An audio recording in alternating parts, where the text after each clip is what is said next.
Au Kentucky, les familles de militaires se réjouissent du retour imminent de l'étranger, de leurs proches. Une réception d'accueil était prévue pour les soldats, les membres de leur famille et leurs amis.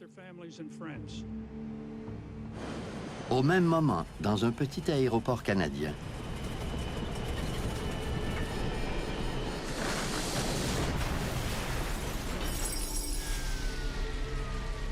il y avait des débris partout, c'était la dévastation totale. C'était impossible d'y survivre. 256 victimes périssent. Il s'agit de l'une des pires tragédies aériennes de tous les temps. Quand un accident de cette ampleur survient, on se pose immédiatement des questions. Mais les réponses tardent. Identifier la mauvaise cause d'un accident n'améliore en rien la sécurité aérienne en général. Tandis que deux hypothèses radicalement différentes sur les circonstances de l'écrasement sont envisagées.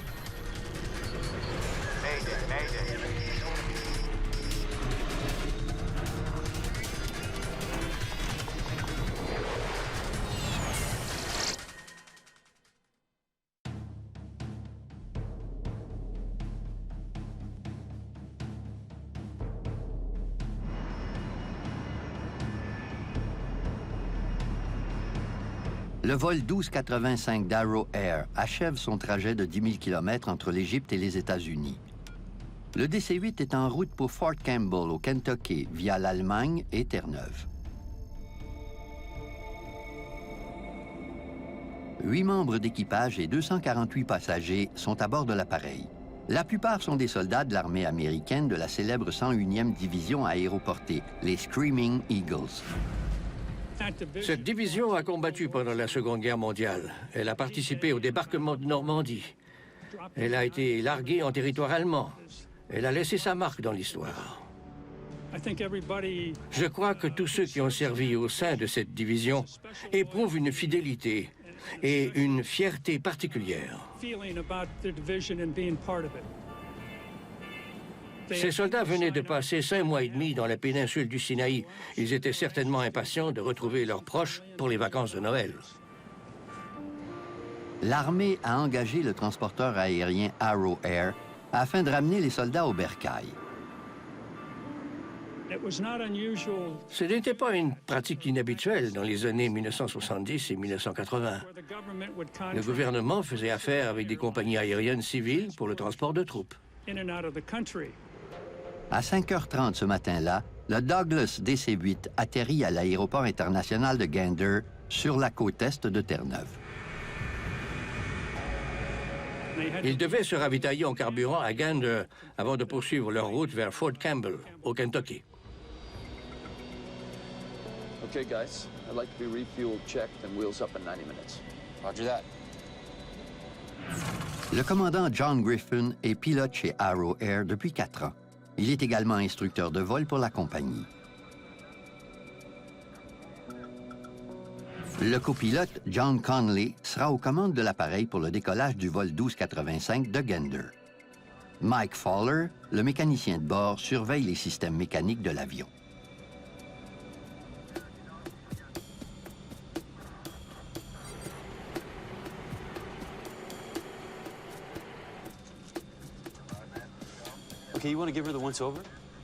Tandis que les pilotes procèdent aux vérifications préalables au décollage, le mécanicien de bord sort inspecter l'extérieur de l'avion. Il doit s'assurer que le fuselage et les réacteurs sont en parfait état et qu'il n'y a pas d'accumulation de givre sur l'appareil. Les soldats attendent à l'intérieur de l'aéroport. Quelques-uns achètent des souvenirs à la boutique de cadeaux.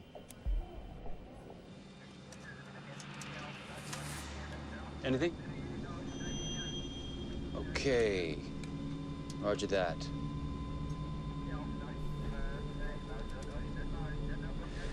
All right. 15,538 gallons, 101,000 pounds. Passengers and cargo unchanged. Weight's confirmed? Okay. We're good to go.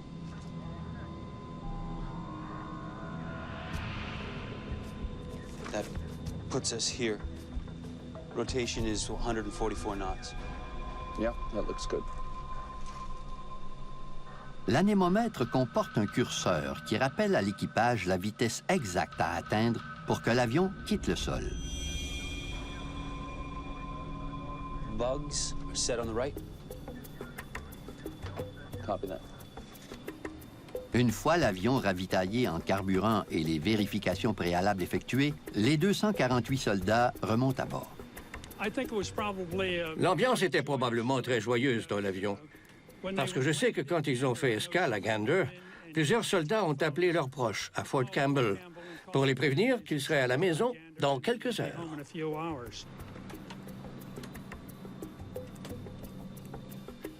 Gander Tower.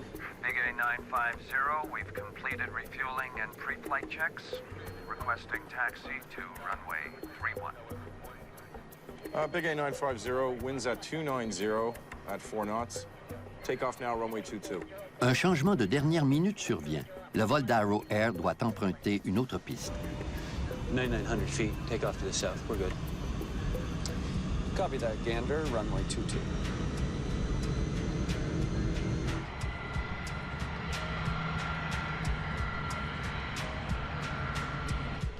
Big A950, you are cleared for takeoff. Merry Christmas. Roger that, Gander Tower. And a Merry Christmas to you, too.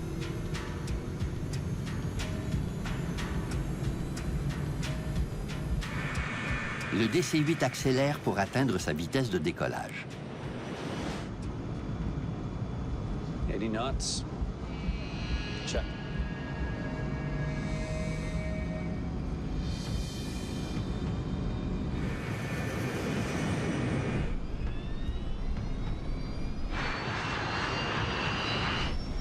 B1. Rotate.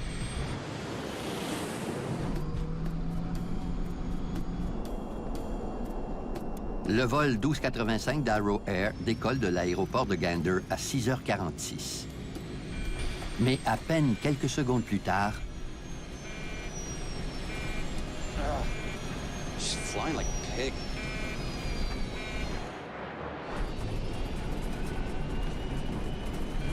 Positive rate. Negative.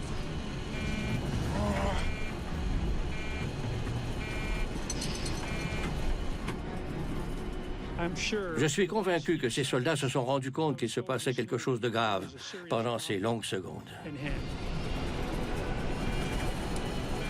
What's your altitude? Pull up. Come on, airspeed. Airspeed.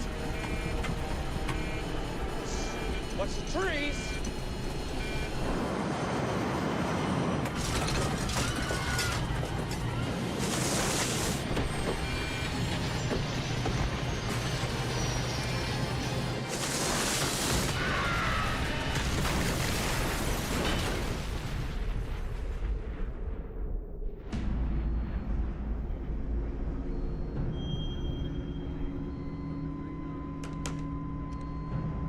Yes, Arrow 1285 is down, just off runway 22. Estimate 2 to 4,000 feet. au petit aéroport de Gander à Terre-Neuve, les équipes de secours se précipitent sur les lieux de l'écrasement. Des débris de l'épave, des cadavres et des effets personnels jonchent le sol. Des milliers de litres de carburant alimentent un gigantesque brasier. Ça n'avait plus rien d'un avion. Ce n'était qu'un amas de ferraille et de carburant en flammes, de 10 mètres de haut. Le capitaine de l'aviation canadienne Tom Badcock est l'un des premiers sur les lieux. En tant qu'officier des forces aériennes, j'avais déjà vu plusieurs lieux d'écrasement, bien sûr. Mais je n'avais jamais rien vu d'aussi horrible. Devant une telle scène de dévastation, devant des collègues étendus par terre, littéralement en morceaux, j'étais... Je ne trouve pas les mots pour le décrire. Plusieurs d'entre eux avaient acheté des t-shirts portant l'inscription « J'ai survécu à Gander, Terre-Neuve ». Ça nous a beaucoup émus. Après des heures de recherche frénétique dans les débris calcinés, les pires craintes des secouristes se matérialisent. L'écrasement a fauché la vie des 256 occupants de l'appareil. L'enquête pour identifier la cause de la tragédie est déjà ouverte.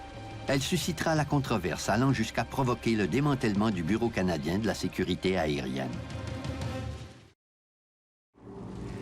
Pour l'armée américaine, l'écrasement du vol 1285 survenu à l'aéroport de Gander à Terre-Neuve est une tragédie sans précédent.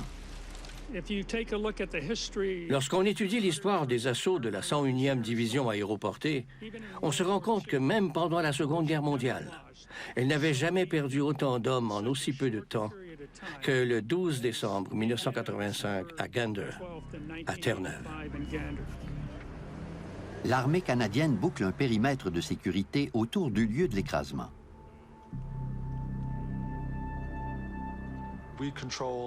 On a restreint l'accès au site.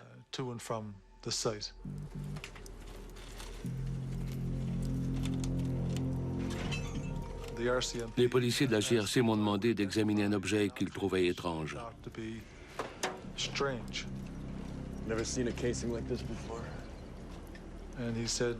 On m'a demandé si ça avait quelque chose à voir avec la chimie ou le nucléaire. Je leur ai répondu que je n'avais pas la moindre idée de ce que c'était. Cette découverte éveille des soupçons sur la marchandise transportée à bord de l'avion.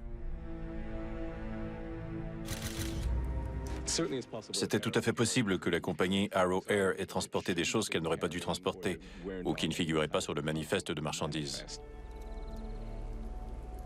David McNair est enquêteur au Bureau canadien de la sécurité aérienne.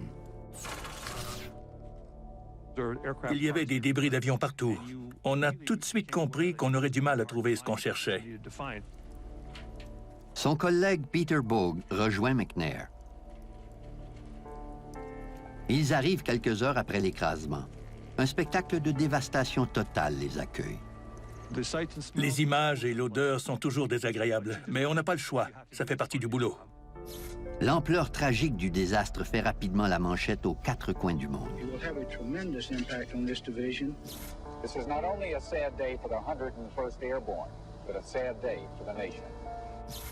Most of the young men and women we mourn were returning to spend the holidays with their families.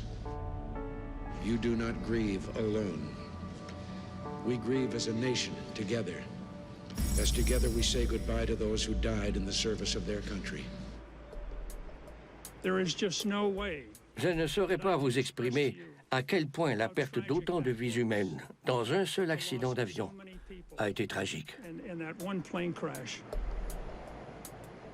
Les États-Unis avaient déjà souffert de terribles pertes militaires 2 ans avant l'écrasement du vol d'Arrow Air. De nombreux soldats américains étaient morts dans un attentat suicide à la bombe à Beyrouth. Le bilan des victimes s'alourdissait, et même si ces chiffres ne nous paraissent plus aussi effarants aujourd'hui, ils étaient sans aucun doute astronomiques à l'époque. Et ce n'était pas n'importe quel soldat. La plupart d'entre eux formaient l'élite de l'armée américaine. Tout cela a contribué à augmenter davantage la charge symbolique de la catastrophe en regard du nombre réel de victimes de l'accident.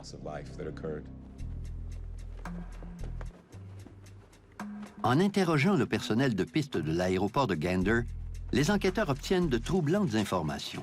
Morning. Did you see the flight engineer inspect the aircraft? But they did not de-ice the wings before taking off. Yeah, we picked up a little bit of ice coming in. We're good to go. Okay, thank you.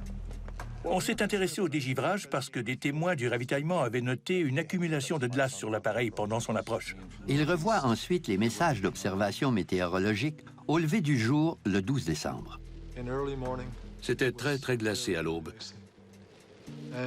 Il y avait une forte pluie verglaçante. Ils ont volé dans des conditions de givrage. Les enquêteurs McNair et Bogue craignent que l'équipage n'ait commis une grave erreur en négligeant de dégivrer l'avion. Ils vérifient les décisions des autres pilotes ayant décollé de Gander ce matin-là.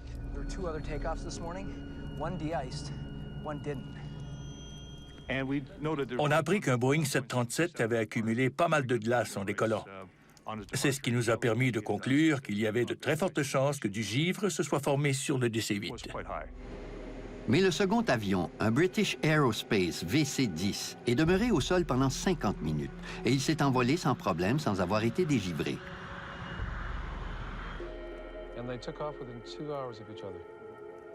La glace ne peut à elle seule expliquer l'écrasement. Big 8950, winds 290 at 4 knots. Take off now, runway 22. À la recherche d'une autre cause, l'hypothèse du changement de piste de dernière minute est envisagée. Copy that, Gander, runway 22.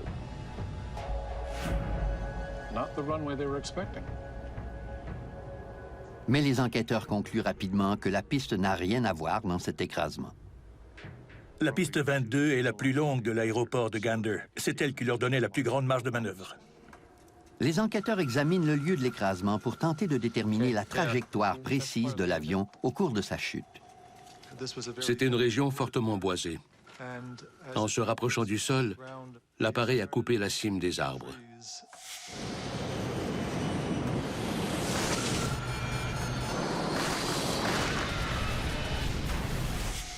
And we're going to need pictures of the treetops as well. And we're going to need aerial shots.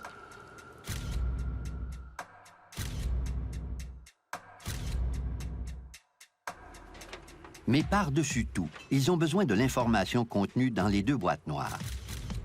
Ces précieuses données pourraient percer le mystère entourant l'écrasement du vol 1285. Mais dès qu'elles sont récupérées, McNair se montre pessimiste.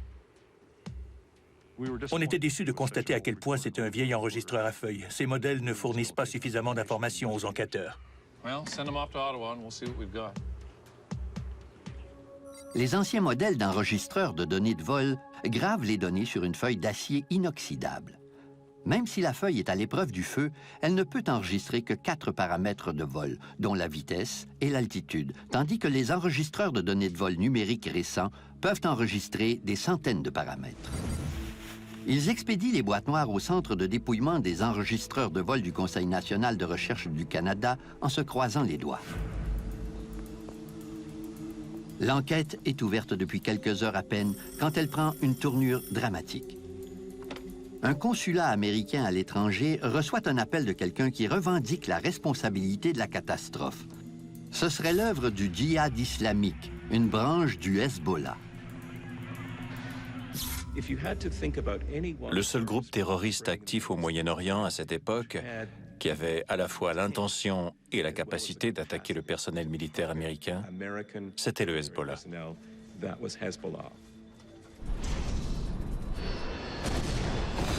Cet appel téléphonique soulève l'hypothèse que le vol 1285 ait été la cible d'un attentat à la bombe. Les tensions étaient très vives sur le plan international à l'époque. L'écrasement d'un avion rempli de soldats américains a évidemment suscité des questions.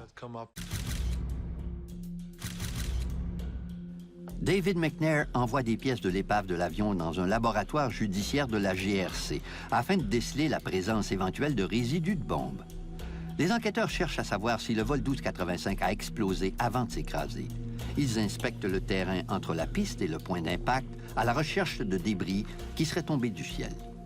Si l'avion avait explosé avant de toucher les arbres, des pièces se seraient détachées de l'appareil en vol et on les aurait trouvées. Or, on n'a absolument rien trouvé. On savait donc avec certitude que l'avion était intact au moment de son premier impact, celui avec les arbres. Les résultats des analyses de la GRC corroborent la version des enquêteurs. Il n'y a pas de traces de résidus de bombes. Les autorités canadiennes et américaines estiment que le djihad islamique ment en revendiquant la responsabilité d'un attentat. C'est à l'avantage des organisations terroristes de revendiquer publiquement la responsabilité d'attentats, à la fois pour se faire connaître et pour instaurer un climat de frayeur. Il devient donc difficile de distinguer la fiction de la réalité. La thèse du terrorisme étant de plus en plus improbable, les enquêteurs poursuivent leurs analyses sur la performance de l'appareil. 35 feet, 6 inches, 4.5 degree declination. L'avion a heurté des arbres à moins d'1 kilomètre de l'extrémité de la piste. On voyait très bien ces ravages dans les arbres. À l'aide des photos du lieu de l'écrasement, les enquêteurs construisent une maquette avec 378 arbres afin de déterminer la position exacte du DC-8 au cours de sa chute. L'avion volait penché du côté droit, avec une assiette de cabré prononcée par rapport aux arbres. Grâce à la photogrammétrie, on a découvert que l'avion était bien au-dessus de son angle de décrochage. L'avion avait manifestement décroché avec une vitesse verticale de descente très élevée. La position très cabrée de l'avion l'a empêché de conserver la portance nécessaire pour rester dans les airs. Les enquêteurs ignorent pourquoi l'avion volait dans un angle aussi prononcé. Un indice sur la conduite des pilotes est récupéré dans les débris du poste de pilotage, sur l'anémomètre. On y voit que l'équipage a réglé la vitesse de décollage à 144 nœuds et que l'avion a ensuite atteint une vitesse d'au moins 165 nœuds.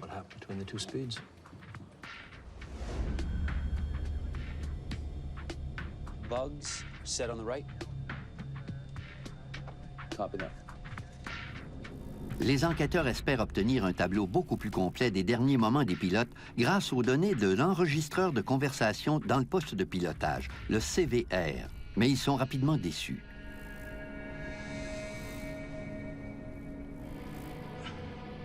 It doesn't sound like it recorded anything from the cockpit. Le CVR était défectueux. Les échanges entre les pilotes n'ont pas été enregistrés. Sans cet enregistrement, on ne pouvait pas savoir quels gestes ont posé les pilotes ni ce qui leur était arrivé exactement. L'enregistreur de données de vol est leur dernier espoir.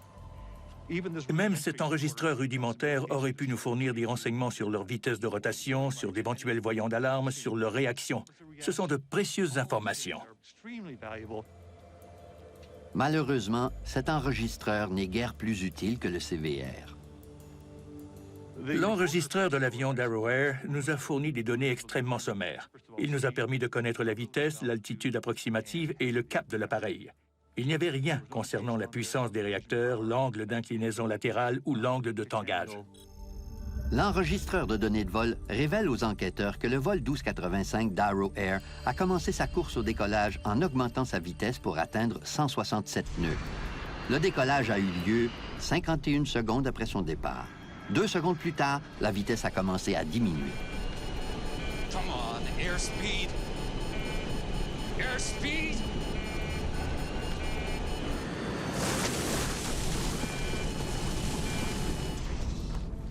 La vitesse a chuté très rapidement.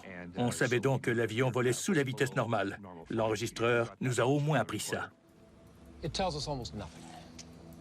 Mais un examen plus approfondi des données de vol pourrait révéler un indice important. La distance nécessaire pour atteindre la vitesse de décollage était plus longue que ne l'avaient prévu les pilotes. On a constaté que la distance d'accélération était un peu plus longue que prévu.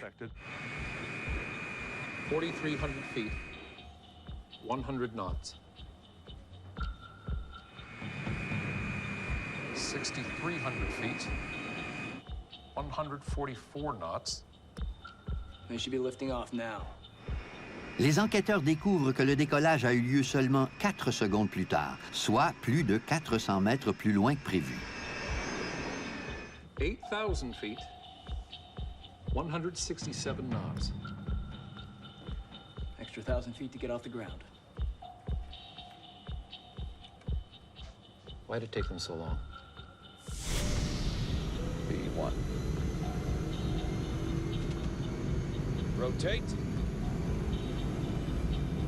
Les moteurs tournaient à pleine puissance. On se serait attendu à ce qu'ils cabrent l'appareil un peu plus tôt et à ce qu'il décolle un peu plus tôt. Ce décollage plus long que la normale étaye la thèse initiale selon laquelle l'accumulation de givre sur les ailes aurait joué un rôle dans l'écrasement. Mais les enquêteurs savent pertinemment que ça n'explique pas tout. Le givrage n'était pas le seul problème. Habituellement, les accidents d'avion ne sont pas causés par un seul facteur, mais par une combinaison de facteurs. Les enquêteurs du BCSA sont décidés à comprendre ce qui a provoqué l'écrasement du vol 1285 d'Arrow Air, en plus de l'accumulation de givre sur les ailes. Ils s'intéressent maintenant au volet de courbure de l'avion. Dans le cas du DC-8, l'angle optimal de braquage des volets pour le décollage est de 18 degrés. Looks like the flaps were extended. On a réussi à établir avec une certitude raisonnable que les volets étaient braqués dans la position appropriée pour le décollage. Ils se demandent si le givre ajouté à un mauvais fonctionnement des réacteurs aurait pu provoquer le décrochage de l'avion. Les réacteurs sont examinés au laboratoire du BCSA à Ottawa. Quand les réacteurs ont été récupérés sur le lieu de l'écrasement, on a immédiatement remarqué des dommages sur les dispositifs rotatifs de chacun d'eux. Des éclats de bois se sont enfoncés profondément dans les 4 turbines. Ça prouvait que les réacteurs fonctionnaient quand l'avion a heurté les arbres.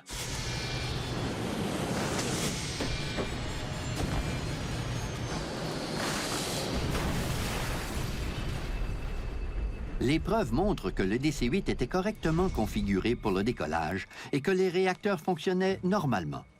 Pourquoi le vol 1285 a-t-il mis autant de temps à quitter le sol? Les enquêteurs se concentrent maintenant sur le poids de l'avion. 101,000 pounds for fuel, passengers and cargo unchanged. Ils ont estimé le poids de chaque passager avec son bagage à 77 kilos. Le poids de 77 kg correspond à l'estimation du poids moyen d'un passager masculin selon les normes d'Arrow Air. Pour un pilote comme moi, ayant transporté plusieurs militaires à travers le monde, ça ne me paraissait pas réaliste. On a tout de suite regardé ça de plus près. Good morning. Have a rec form for some personnel files. Suivant son instinct, David McNair fait une découverte cruciale. Les passagers des vols commerciaux habituels sont diversifiés, hommes, femmes et enfants. Ça compte dans le calcul du poids moyen. Mais le vol 1285 n'est pas un vol commercial ordinaire. Les 256 passagers sont tous des adultes et la plupart d'entre eux sont des hommes costauds. On a vérifié les dossiers médicaux des victimes pour connaître leur poids au moment de leur dernier examen. Je pesais habituellement 80 kilos. Mais quand j'enfilais mon équipement ou que je l'apportais avec moi à bord d'un avion, mon poids total grimpait au moins à 90 kilos, sinon plus. De façon plus réaliste, on a estimé le poids moyen d'un passager à 100 kilos, en incluant son poids corporel, son bagage et son équipement. Avec ces nouvelles estimations, McNair calcule que le poids des passagers atteignait 24 500 kg, soit 5 500 kg de plus que le poids enregistré sur l'état de charge. Mais l'avion avait volé toute la nuit avec cette charge, s'envolant d'abord du Caire et ensuite de Cologne. L'accumulation de givre survenue à Gander a peut-être été le facteur aggravant. On peut décoller avec une surcharge sans avoir de problème en l'absence d'autres facteurs de risque. Par contre, en cas de givrage, ça devient très dangereux. Les enquêteurs soupçonnent fortement que c'est la glace ajoutée à la surcharge qui ont empêché le DC-8 de se maintenir en vol. Okay, this has to be it. Ice and weight. Plusieurs données scientifiques permettaient de dire que cet avion aurait dû voler normalement, mais il s'est écrasé. Pourquoi? On a découvert 2 raisons majeures. D'abord, le poids, et ensuite, une cause encore plus importante, la légère accumulation de givre sur l'appareil. Mais ce ne sont encore que des conjectures. Personne n'a vu de givre sur les ailes à Gander. Il est donc impossible de connaître la quantité de glace qui s'était formée. Et ce n'est pas le seul problème des enquêteurs McNair et Bogue. Certains de leurs collègues du BCSA demeurent sceptiques devant leur découverte. L'un d'eux est un membre du bureau et un expert en aviation, Les Philotas. Dès que j'ai reçu la version provisoire du rapport, je l'ai parcouru en vérifiant la partie qui concernait l'enregistreur de données de vol, ma spécialité technique. J'ai tout de suite constaté que quelque chose clochait. Le membre du BCSA, Les Philotas, est perplexe devant la perte de poussée et la rapidité de l'écrasement du vol 1285 après son décollage. Selon mes calculs, pour provoquer une décélération aussi rapide, il ne faut pas perdre 1, 2 ou 3 réacteurs, mais les 4 en même temps. C'était d'emblée très surprenant. What's your altitude? Pull up. Come on, airspeed. Airspeed?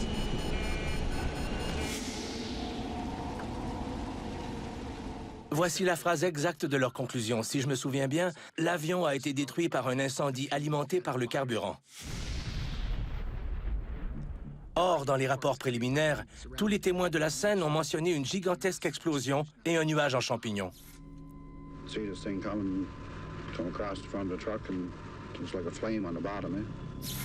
Deux camionneurs roulaient sur l'autoroute directement sous la trajectoire de l'avion d'Arrow Air quand il les a survolés. Les deux hommes ont vu du feu du côté droit. Les autorités de l'armée américaine nient la présence de toute marchandise non signalée ou secrète à bord du vol 1285 d'Arrow Air, mais laissent Philotas en doute. Quand l'équipement des troupes a été chargé à bord, il y avait de grosses boîtes. On n'a jamais su ce qu'elles contenaient. Il n'y avait pas de manifeste de marchandises. C'est une autre question litigieuse qui n'a jamais été réglée. Les procédures de sécurité ont été négligées. C'était une autre époque, je sais, mais le manque de vigilance à l'aéroport du Caire, quand les soldats sont montés à bord du vol d'Arrow Air pour rentrer à la maison, était scandaleux, même pour les années 80. Ça ne pourrait jamais se produire aujourd'hui. Les Philotas fait partie de ceux qui jugent que le vol 1285 d'Arrow Air a été victime d'un complot terroriste. Était-ce le Hezbollah? Y avait-il de quelconques liens européens? Sans oublier la grande question qui tracassait toujours les autorités gouvernementales américaines, à savoir si la guerre froide et les soviétiques avaient quelque chose à voir avec la tragédie.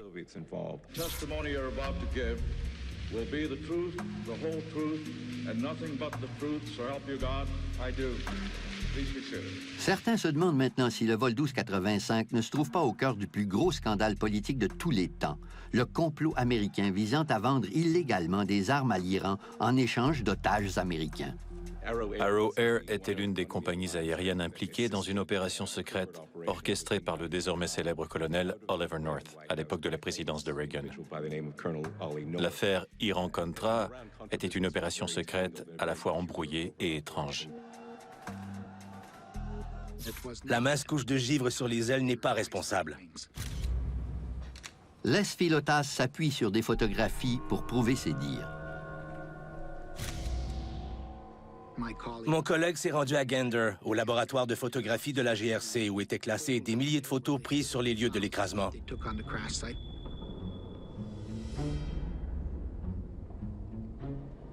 Plusieurs photos semblaient indiquer qu'une certaine forme d'explosion s'était produite à bord.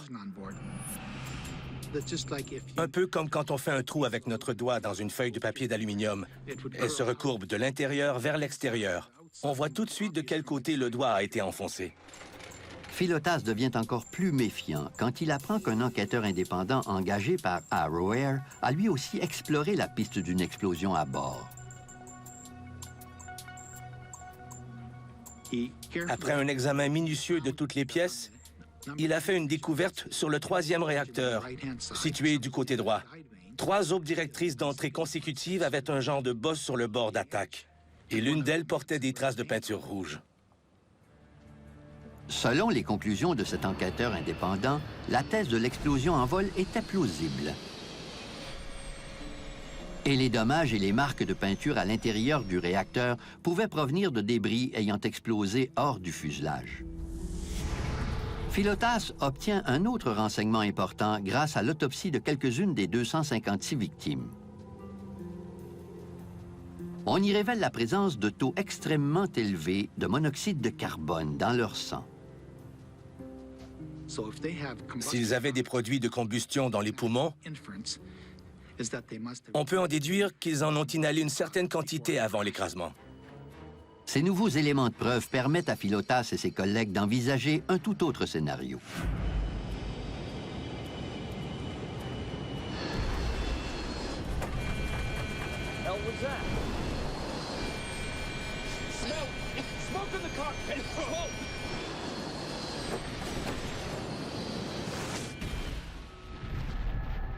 Mais les enquêteurs en chef McNair et Bogue maintiennent que la théorie du sabotage n'est que pur sensationnalisme. Rien ne permettait de croire qu'il s'agissait d'un attentat terroriste, tandis qu'on savait que l'avion avait connu des problèmes de performance et de givrage. McNair et Bogue constatent que le seul moyen de mettre fin aux spéculations est de prouver scientifiquement leur thèse, selon laquelle la glace et la surcharge ont provoqué l'écrasement du vol 1285. Au milieu des années 1980, les impacts aérodynamiques d'une très fine accumulation de glace n'étaient guère connus. Le mécanicien de bord qui a examiné l'avion s'est simplement assuré qu'il n'y avait pas de gros morceaux risquant d'alourdir considérablement l'appareil, sans se soucier d'une mince couche de glace sur les ailes. Au cours de l'enquête, on a fait beaucoup de recherches sur l'effet de la glace sur les avions. Des essais aérodynamiques menés dans une soufflerie démontrent qu'une petite quantité de glace suffit pour réduire de façon considérable la portance des ailes. Une fine couche de glace, de l'épaisseur d'un papier sablé, par exemple, peut sérieusement endommager un gros avion. J'en étais le premier surpris. L'équipe mène alors des essais plus poussés dans un simulateur de vol. On a dû reprogrammer le simulateur pour diminuer les performances afin de simuler la présence de glace. V1. Rotate. Chaque tentative pour faire voler le simulateur selon les paramètres exacts du vol 1285 se termine de la même façon, un décrochage et un écrasement. Okay. Let's run it again with 10,000 less pounds. Les essais dans le simulateur nous ont permis de constater qu'avec l'accumulation de glace qui réduisait la portance des ailes, il était difficile de voler normalement. Les conditions étaient propices à la perte de maîtrise de l'appareil. Just flying like a pig. Positive rate? Negative? Full power. Les pilotes se seraient rendus compte que l'avion tardait à prendre de l'altitude. What's your altitude? Pull up. Come on, airspeed. Airspeed. Watch the trees. Le copilote Conley tente de relever le nez de l'appareil dans l'espoir de prendre de l'altitude, mais il ignore que ce faisant, il scellait leur destin. Le DC-8 était déjà sur le point de décrocher. Le cabré n'a fait qu'empirer la situation. Le poids de l'avion avait été sous-estimé et sa portance était réduite par l'accumulation de glace sur les ailes. La combinaison était fatale.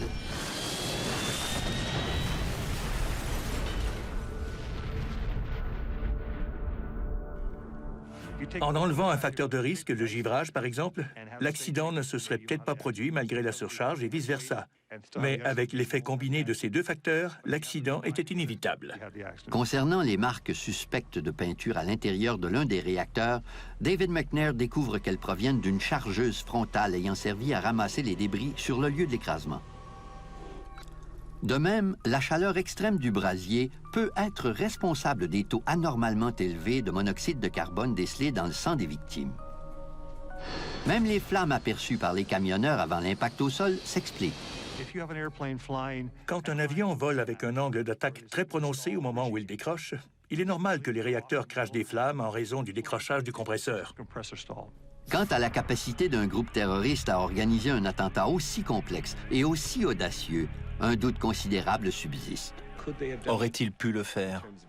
Ils auraient pu en avoir l'intention, bien sûr, mais auraient-ils réussi à mener une telle opération à terme dans ces circonstances? Ça me semble fort peu probable. Tout juste aux limites du possible. On s'est retrouvé au centre d'une controverse, mais il fallait continuer à faire notre travail malgré tout. Une enquête ne doit pas verser dans l'émotion. Elle doit demeurer scientifique, et c'est ce qu'on a fait. On n'a trouvé aucune preuve d'explosion d'une autre nature. Tout ce qu'on a trouvé, c'est la preuve qu'une explosion a été causée par l'impact de l'avion qui s'est écrasé au sol. David McNair estime que ces conclusions lancent un sérieux avertissement à l'ensemble de l'industrie aéronautique. Beaucoup de gens ont du mal à croire qu'une très fine couche de glace sur une énorme aile d'avion peut avoir de graves conséquences. Après près de 3 ans d'enquête et de recherche minutieuse, le Bureau canadien de la sécurité aérienne est prêt à publier son rapport. Mais ce qui devrait fournir des réponses tout en prévenant d'autres tragédies de la sorte soulève plutôt une ardente controverse. The ice theory is flat out wrong. Les enquêteurs du BCSA jugent leur rapport convaincant quant à son explication de la cause complexe de l'écrasement du vol 1285. Comme tout enquêteur, j'espérais qu'à la publication du rapport final, le message de sécurité serait largement diffusé et compris. Mais 4 des 9 membres du bureau réfutent les conclusions du rapport. This investigation appears to involve a cover-up. It's impossible that ice would have been a factor. Les dissidents posent un geste sans précédent en présentant leur propre rapport minoritaire, concluant qu'une explosion à bord de l'appareil avait provoqué son écrasement. On a eu un mal fou à soumettre notre rapport dissident. On a bénéficié de très peu de temps, sans compter qu'on a tenté de nous faire taire. C'était très inhabituel d'avoir un rapport dissident écrit avec des photographies. Je n'y vois aucune crédibilité. Je ne comprends absolument pas pourquoi il a été publié. Sur quoi se sont-ils basés? Il n'y avait pas le moindre fondement scientifique. Hey, look. Paint transfer means nothing. The crew blood samples means nothing. The peddling is meaningless. Therefore, you have no evidence of terrorism. This proves nothing. L'issue de cette enquête a été surprenante. Il y a eu 2 rapports, un majoritaire et un minoritaire, qui étaient totalement contradictoires avec leurs 2 portraits très différents des circonstances de l'écrasement. C'est extrêmement pénible pour les familles et les proches des victimes de ne pas pouvoir tourner la page pour de bon. Ils n'ont pas obtenu de réponse définitive sur la cause de la tragédie. À leur place, j'aurais encore des questions, moi aussi. Le 10 mars 1989, alors que la controverse se poursuit, la preuve tragique est faite que le message des enquêteurs McNair et Bogue n'a pas été entendu. À Dryden, en Ontario, dans des conditions hivernales, l'équipage d'un Fokker F-28 décide de ne pas dégivrer l'appareil. Quelques secondes à peine après le décollage, l'avion n'a pas suffisamment de portance pour prendre son envol. L'accident est presque identique à celui du vol 1285 d'Arrow Air. L'avion était intact quand il a heurté le couvert forestier et ensuite il a explosé en touchant le sol avec une grande quantité de carburant à bord. 24 des 69 occupants de l'appareil perdent la vie. Il a été prouvé que la glace ou la neige ont joué un rôle dans la catastrophe de Dryden. Si le message des enquêteurs avait été entendu, la tragédie de Dryden aurait probablement pu être évitée. Toute cette controverse entourant l'enquête a eu des conséquences très malheureuses. Elle a occulté le message de sécurité. Les avions comme le DC-8 sont extrêmement vulnérables au givre. Ce message n'a pas été compris en raison de la théorie de l'attentat à la bombe. Mais les tenants de la thèse du terrorisme restent sur leur position. Identifier la mauvaise cause d'un accident n'améliore en rien la sécurité aérienne en général. Le véritable message de sécurité consiste à trouver la vérité dans les faits. Et dans ce cas-ci, les faits n'ont jamais été établis hors de tout doute. La vive controverse suscitée par cette enquête a même entraîné la fermeture du Bureau canadien de la sécurité aérienne. Il a été démantelé et remplacé par un nouvel organisme plus rigoureusement réglementé. On a tiré une leçon de tout ça, mais comme elle a mis du temps à être comprise, il y a eu d'autres victimes. C'est ce qui m'attriste profondément.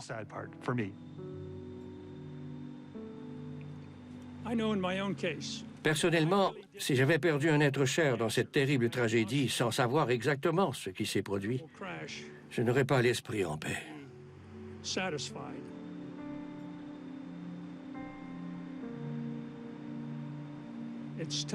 C'est pénible de rester dans l'incertitude quand on perd quelqu'un qu'on aime. Je crois qu'on a tous besoin de savoir.